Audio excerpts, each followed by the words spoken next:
Olá, está começando mais um programa Café com Direito. O tema selecionado para essa semana é um tema polêmico. Todas as imprensas, televisivas, internet só falam na crise penitenciária. Para falar sobre esse assunto com propriedade, eu convidei alguém que eu tenho um carinho muito especial, que está sempre à nossa disposição do programa Café com Direito, que ele é especialista e mestre em Direito Criminal, que é o doutor Arnaldo Escorel, que vai falar para a gente conhecer exatamente não só a parte legal, um pouco da parte política, e principalmente a prática de como vivem os nossos apenados. Doutor Escorel, muito obrigada por vir ao nosso programa mais uma vez. Eu que agradeço, Sheila, eu que agradeço. Eu sei que Estou sempre à sua disposição. Que bom, eu sei que esse tema é espinhoso. Eu sei que a espinhoso. população, muitas vezes, de forma para não aprofundar, ou às vezes exclusivamente por desconhecimento, usa palavras e chavões. Né? E diante da crise que estamos vivendo nas penitenciárias, a pergunta era previsível? Isso que está acontecendo era algo que já poderia ter sido prevenido pela parte dos nossos gestores? Sim. Era previsível, é uma bomba relógio que sempre anunciou explodir. Em estudo, já datamos mais de 200 anos de estudo avisando que a privação de liberdade, da forma com que é realizada, com certeza não vai levar a lugar nenhum. E ela vai continuar desse jeito. Infelizmente, a política criminal que quer se estabelecer de construção de presídios e aumentar o número de vagas, é um grande paliativo que talvez nem surta efeito. Eu ouvi do presidente Temer essa semana uma palavra que me chamou a atenção. Ele disse, nós vamos focar as prisões, o complexo penitenciário para crimes violentos e dar outra conotação para aqueles crimes não tão violentos. Essa frase, Sheila, para quem estuda criminologia, quem acompanha então o desenvolvimento das políticas criminais, soa como a grande dicotomia entre um sistema de maximização do direito penal e um sistema de direito penal mínimo, ou seja, o minimalismo que todos falam que deve então puxar a abrangência do direito penal para o foco que é dos crimes mais violentos. Então, se isso acontecer, se de fato uma política que venha a melhorar o conforto e até mesmo a forma de cumprimento de pena nos presídios tomar um rumo diferente do que está, e se ao mesmo tempo a mentalidade dos julgadores, a mentalidade dos executores, que é no caso o Estado, dispor então de um meio melhor para os crimes não violentos, talvez a gente esteja vendo uma luz no fim do túnel. Olha, eu vou aproveitar a sua experiência e pedir até para você falar um pouco de como funciona na prática mesmo uma penitenciária. A gente parte, por exemplo, que a gente vê na imprensa alguns índices, para quem pega uma imprensa mais especializada, já na área, que se fala que 40% dos apenados que estão ali são pessoas que estão cumprindo a pena provisória. Sim. Afinal de contas, o porquê? Quanto tempo? O que isso acontece? Quando chega num presídio, como é que é feita essa escolha para qual presídio ir e como ele vai se dividir? Porque o que chega para a gente na imprensa, que às vezes não para, é de uma forma tão superficial, é tão esquisita, quando chega já numa rebelião, que ninguém vê nem exatamente o que tem lá, que o desconhecimento, eu acho que é a pior dos males que acomete para uma cidade e para um cidadão e para um estado e aí para uma nação. Pois bem, logo para informar que a diferença entre presídio e penitenciária é justamente feita para separar o preso provisório do preso que está em execução de pena. Penitenciária é para os presos já definidos, aqueles que têm pena definida. E os presídios são unidades para acolher, então, os chamados presos provisórios. Ora, a prisão provisória, não preciso dizer a nenhum cientista ou até mesmo conhecedor, sabe que é exceção. Se o Estado não disse ainda se eu sou culpado ou inocente, o que estou eu fazendo dentro dessa prisão?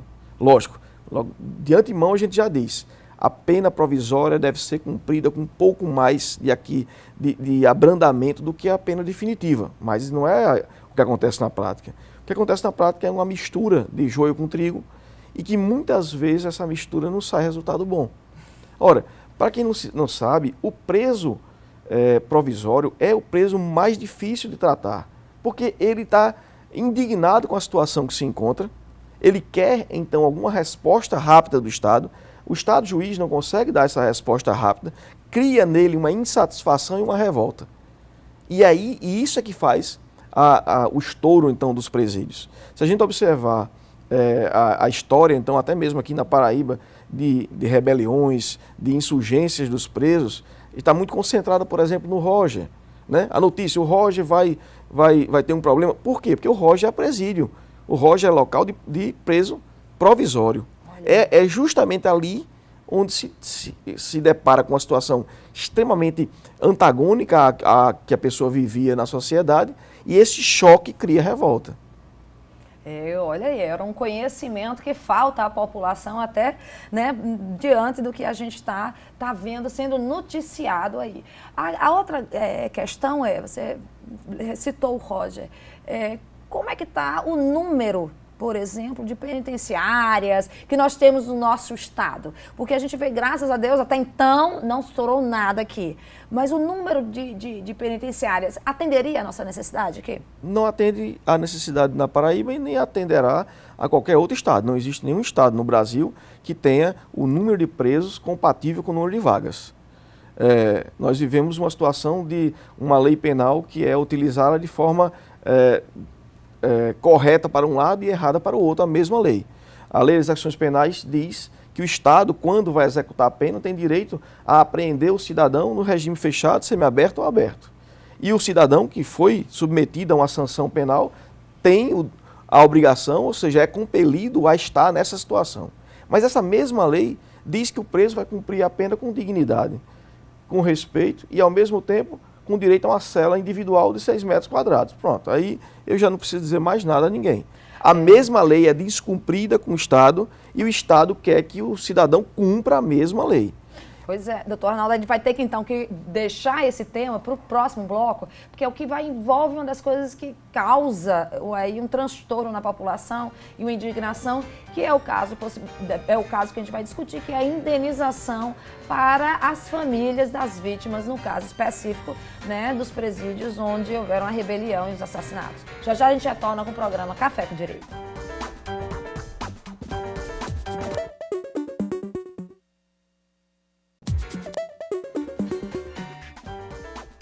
O programa Café com Direito está de volta e nós vamos conhecer um pouquinho mais sobre a questão da responsabilidade civil do Estado e aí, no caso específico, das vítimas, né, dos assassinatos, das rebeliões que aconteceram recentemente no Brasil. Vamos tentar explicar, e aí eu vou recorrer ao professor doutor Arnaldo Escorel, para tentar explicar para as pessoas compreenderem qual é o papel do Estado e que responsabilidade objetiva é essa dele de indenizar a família. Pois bem, o Estado, através da sentença penal, ele obriga o cidadão a submeter a vontade. Qual é a vontade? Você não terá mais liberdade, estará então preso nas minhas unidades. Há uma pergunta simples, o preso está lá porque quer? Claro que não, ele não quer estar preso, né?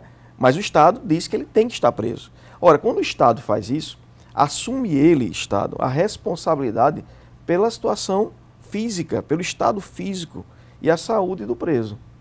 Quando o Estado não tem competência ou até mesmo força suficiente para evitar as rebeliões que geraram, então, esses casos em Natal e no Maranhão, então o Estado, sob sua responsabilidade, terá o dever indenizatório para com as famílias dos presos. Olha aí, você pode até ficar revoltado, né? Mas é importante você entender o papel do Estado em relação a isso. A outra questão que envolve muito estaria nascendo um quarto poder no Brasil horrível? São vocabulários, são questões levantadas por um senso comum que acaba denigrindo os nossos poderes. E a gente tem que entender que a ausência do Estado nesses locais realmente deixou um vácuo muito grande. E, doutor Arnaldo, como chegou a isso, a gente até imagina, né?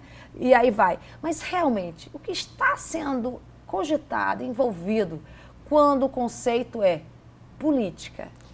Como que a gente fica diante dessa questão, desse poder paralelo dentro desses presídios, dentro dessas penitenciárias, envolvendo nomes políticos, até nomes agora já caindo aí do cenário, justamente por conta disso? Sheila, eu não penso que a palavra correta chama-se poder. É a luta do bem contra o mal que eternamente já permeia a sociedade. A sociedade tem uma visão de que o certo é isso e quem não anda no lado certo é o lado ruim. E a luta do bem contra o mal. Nós estamos observando apenas uma reação do lado em que nós, sociedade, estamos dizendo que é mal. Mas, na realidade, digo a vocês que é um reflexo do que nós somos.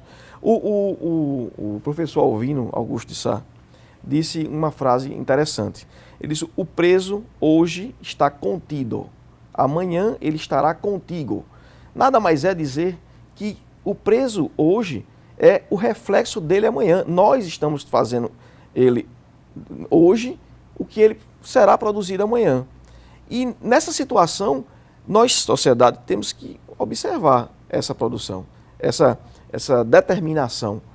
Porque um cachorro, fazendo uma analogia simples de um animal, se for bem tratado, seja ele qualquer raça que for, será dócil, será amável, vai conviver com qualquer tipo de pessoas, vizinhos, visitas, etc.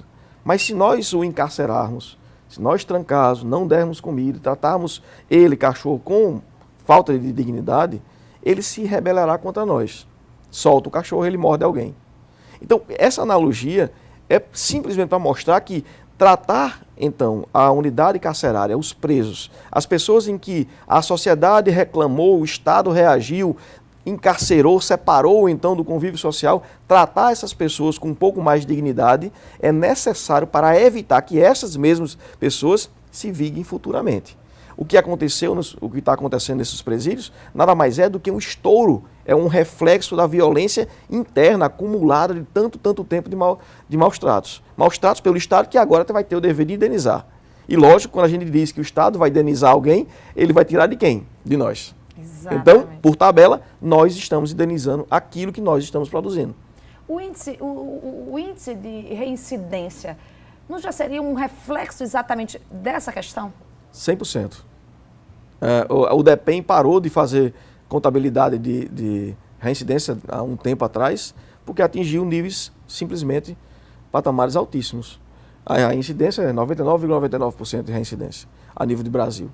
Ou seja, o que é que está acontecendo? Eu fiz um estudo aqui, a época que eu estava defendendo meu mestrado, aqui na Paraíba, na VEP da Paraíba, que mostrou que o crime primário, ele depende do conflito.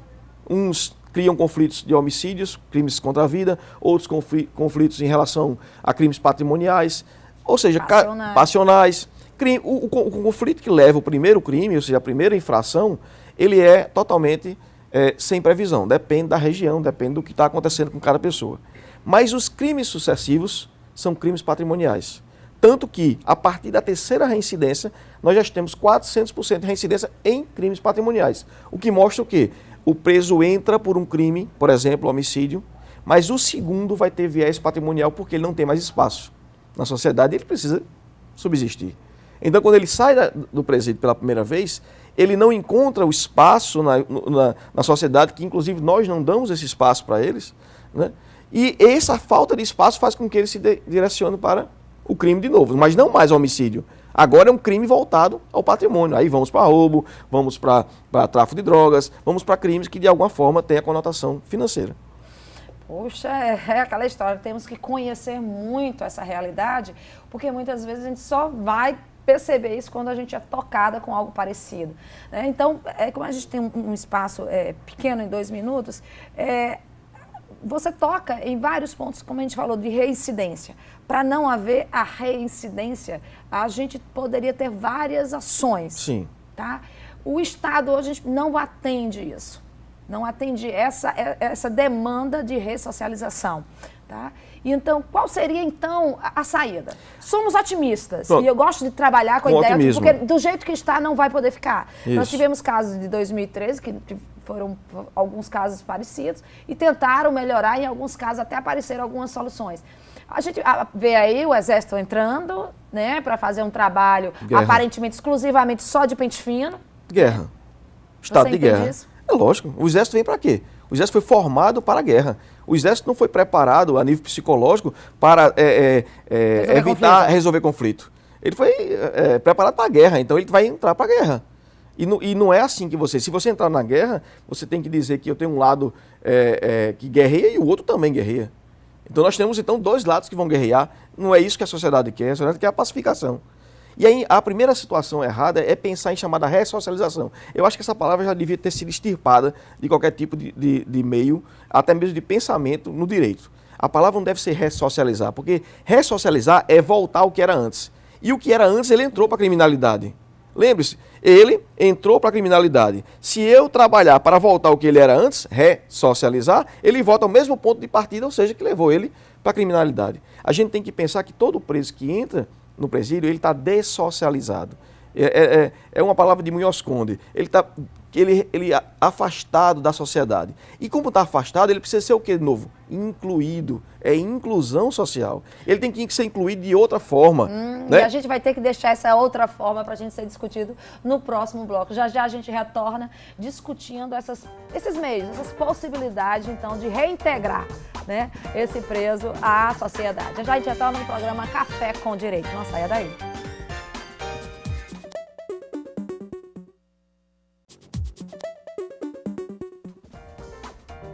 Retornamos com o programa Café com Direito, discutindo agora a questão da crise dos presídios. E o tema, já fechando aqui o nosso programa nesse último bloco, é tentar apresentar algumas pautas, algumas possíveis soluções. Estamos, como dizer assim, acho que no fundo do poço. Já se gritou, já se demonstrou que a coisa está realmente um caos. O que fazer? O doutor Arnaldo Escorel, que é um especialista nesse assunto, que convive com isso, escreve sobre esse assunto, que está aqui nos auxiliando, né? E eu gostaria que você retomasse essa ideia da reintegração, né, desse apenado à sociedade. Veja só, são pontos cruciais, Sheila. O que é que nós estamos vendo hoje? Por que é que o preso se rebela? Ele se rebela porque os direitos dele foram castrados além daquilo que determinou a sentença. A sentença penal diz ao preso que ele perderá a liberdade, o direito de ir e vir, que ele ficará retido em algum lugar. Né? Mas, por exemplo, onde está na sentença penal ou a mesma na legislação que ele perderá o direito à comunicação ou a acompanhar a sociedade? Uma visão extremamente delicada, porque você faz um pente fino dentro de um presídio, aí encontra uma televisão dentro do presídio. Mas onde é que estava na sentença penal dizendo que ele não deveria assistir um programa ou até assistir um jornal que está informando a ele como está a sociedade? Eu não quero que ele volte para a sociedade. Imagine, se eu pego um preso com 10 anos, tiro ele da sociedade durante 10 anos e digo a ele que ele durante 10 anos não vai nem saber o que está acontecendo lá fora. Aí eu quero que ele saia depois de 10 anos e volte para o quê? Para a sociedade que ele não conhece mais? Então, são pontos que passam desapercebidos por conta dessa vontade extrema, que é muito de uma vingança privada, de uma vingança que fazer com que o Estado vingue o cidadão que, de certa forma, foi afligido pelo crime. E essa vingança está levando a castrar direitos que nós não precisaríamos castrar. Né? Que não deveria. Não deveria. Esse é o primeiro ponto. O segundo ponto é, se eu quero observar as leis, então eu tenho que cumpri-las. O Estado quer que o cidadão cumpra, aquele que foi infrator, cumpra a lei, então o Estado, primeiramente, tem que dar o exemplo, ele cumprir a lei, ele melhorar a condição de cumprimento de pena, de execução da pena, que o preso, então, receba uma certa dignidade naquilo que está fazendo. Ele está sendo castrado da sua liberdade, que é o segundo bem jurídico de maior tutela, de maior relevância, né? O primeiro seria a vida e a liberdade, porque sem liberdade não temos vida, seria o segundo bem e ele já está perdendo aquilo. Então, se observarmos isso aqui, e principalmente saber, com uma certa consciência, de que ele estará desnudo, ele preso estará sem vida, sem roupa, sem profissão, sem acompanhamento, sem nada dentro do presídio. Que ele pode ali no presídio ser construído, ou seja, incluído, trazendo então aquela chamada dignidade pelo trabalho, ou dignidade pelo estudo, pela evolução. Se a gente consegue com que o Estado pense que as penitenciárias ou os presídios possam de alguma forma favorecer esse tipo de caminho, então a gente pode tentar produzir um extrato de pessoas que não queiram então ser tão agressivas quando saírem do encarceramento. Penso que isso pode ser uma luz. Eu busco de novo, como disse no começo, essa junção do direito penal máximo, aquele que prende por qualquer besteira, aquele que basta simplesmente ter um anúncio que houve um delito para prender, que é a chamada prisão em prima facie, para o direito penal mínimo, que diz que a prisão é a última ratio, né? É a última razão.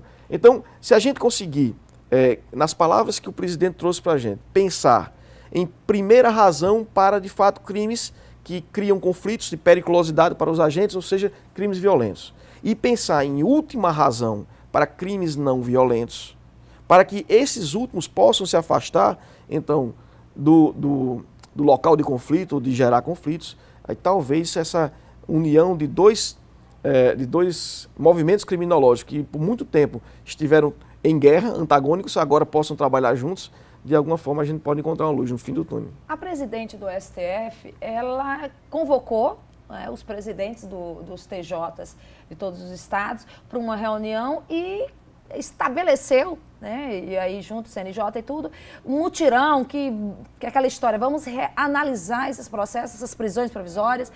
Como você vê isso? Pedir para que os tribunais façam o óbvio. Pedir para que façam o que a lei já diz há muito tempo para fazer. E por que não acontecia? Porque o tribunal, aí é aquela história, a velha chamada reserva do possível. O Tribunal de Justiça, os tribunais estaduais não têm dotação orçamentária suficiente para ter mais juízes, mais promotores com o Ministério Público, para então mover a máquina judicial a ponto de que os processos sejam vistos com celeridade. Nós temos então uma lacuna de juízes enormes no Estado, faz com que essa lacuna promova um espaço em varas que são, digamos assim, giradas com juízes substitutos, que por muitas vezes fazem, transformam a sua vida na vida da profissão, mas não conseguem dar conta de todo esse acúmulo processual, e isso demora. E a demora é o primeiro ponto para que gere a insatisfação. Eu imagine que um preso provisório que eu tive, ele está solto por uma ordem do ministro do STJ, depois de quase 1 ano de prisão provisória, sem que o processo dele tivesse sequer iniciado, porque ele não foi nem citado para se defender. Então imagine o que é que você, cidadão, aguardar quase 1 ano para que o seu processo inicie, sem que o Estado lhe dê, então, a resposta, descumprindo, inclusive, o que a lei diz, que é com prazo de 90 dias de instrução criminal, e esperar que essa pessoa fique paciente, pacata, tranquila, saia de lá com respeito à sociedade, saia de lá, então, sem nenhum tipo de raiva, rancor, a ponto de gerar violência, e quando acontece, gera violência lá dentro mesmo. Porque, de alguma forma, lá dentro da prisão, cria-se uma sociedade, e com toda a sociedade, olha, se nós aqui fora temos conflitos entre o bem contra o mal, né, o maniqueísmo, e lá também tem conflitos. Menos mal com mais mal. Ou seja, tem conflitos de todo jeito. Só que os conflitos lá são de extrema violência. Por quê? Porque eles estão encarcerados. No Big Brother, fazendo uma analogia, 16 pessoas vivem em ambientes luxuosos, com shows, com bebidas, com comidas fartas, com brincadeiras, com interações pessoais, e quando dá 3 meses, está todo mundo querendo se matar, todo mundo estressado. Imagine isso dentro de um presídio, como é que deve ser. Doutor Arnaldo, eu só tenho que agradecer imensamente, né, a sua atenção ao programa, a sua forma didática de explicar. Eu só tenho mesmo que agradecer mesmo a sua participação. Muito obrigada. Eu que agradeço mais uma vez, estou sempre às ordens. Eu acho que isso é um tema relevante, que precisa ser muito debatido, mastigado, porque de pequenos pontos, de pequenas ideias de tantas pessoas que gostam de pensar nesse sentido, pode-se tirar uma saída para um futuro não tão ruim quanto nós estamos vivenciando. Exatamente. Precisamos mesmo. Muito obrigada a você também, telespectador, que assistiu o programa Café com Direito e investiu mais na sua cidadania. Até a próxima semana no programa Café com Direito.